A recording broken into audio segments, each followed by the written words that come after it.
CNN says Walz lets fraud run rampant in Minnesota government with little accountability. Wow, wow, wow. I cannot believe that CNN is actually doing real reporting, real investigations pertaining to anyone on the left. I'm actually surprised at this. But we're going to go over this report. We're going to talk about it. But before we get started, go ahead and hit that like button. Share this out so we can get this information out there. Subscribe if you're not actually a subscriber. And hit that alarm bell so you know when I'm putting out new stuff. Also, check out my link tree in the description. It has a link to my Patreon. That's where I talk about things that I can't talk about here. There's also a link to my Instagram and my X account, so follow me there as well.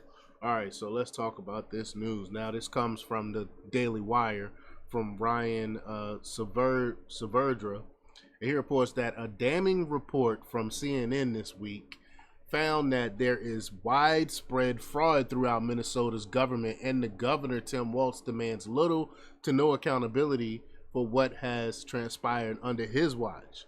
The report highlighted numerous examples of fraud, ranging from pandemic funds intended to go to frontline workers that instead went to underserving recipients, to lax oversight of a government program that federal prosecutors said was the, quote, nation's largest pandemic fraud scheme. Wow. Now we hear about all these people committing this pandemic fraud, people receiving all this money that weren't supposed to receive the money. They said Minnesota was the nation's largest one where this happened.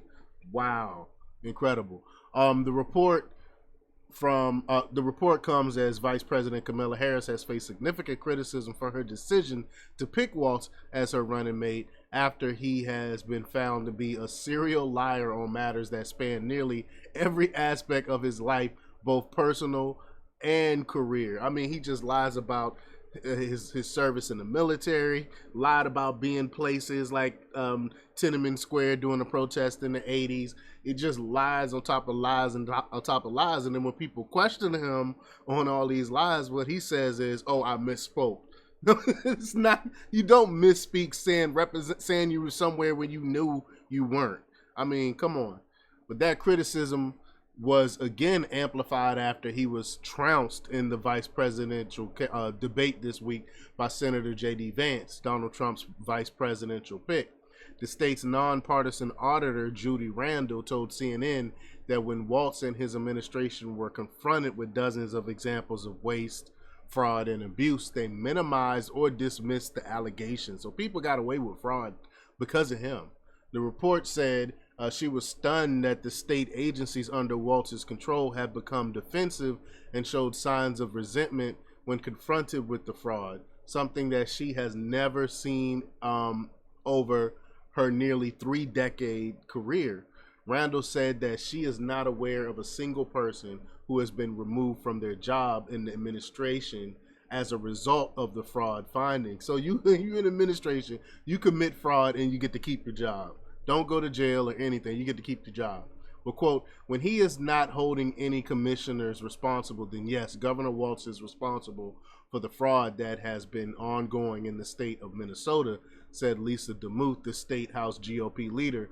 It falls squarely on his shoulders. Senator Mark Corrin, a Republican who serves as the vice chair of the state's bipartisan legislative audit commission, said that the hostility that the state government has shown to investigators, quote, is led by Governor Walz.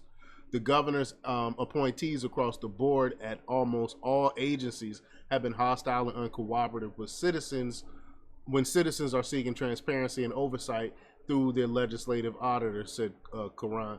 That seems like the left modus operandi. They don't be transparent at all at anything that they do. They hide every single thing that they do.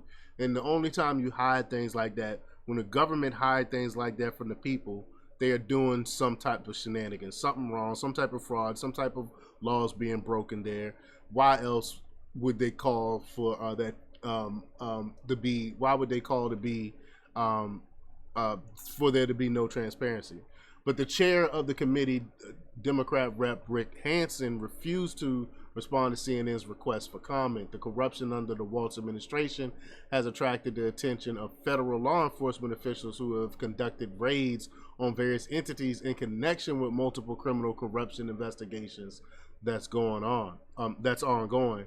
The report highlighted one of the examples of corruption that involved hundreds of millions of dollars of pandemic relief funds that were stolen through government programs in Minnesota. Instead of helping those in need, $250 million in federal tax dollars were used to purchase luxury cars, lavish overseas trips, gold jewelry, and lakeside property. Wow, this sounds like a lot of the funds that our government is giving to Ukraine. This is just fraud on top of fraud on top of fraud, man. And this man is running to be vice president of the United States. Imagine the fraud that would go on under his and Kamala Harris administration. But y'all leave your comments down below. Like, share, and subscribe, and check out jjthepsychotherapist.com for the latest in news. Until next time, peace.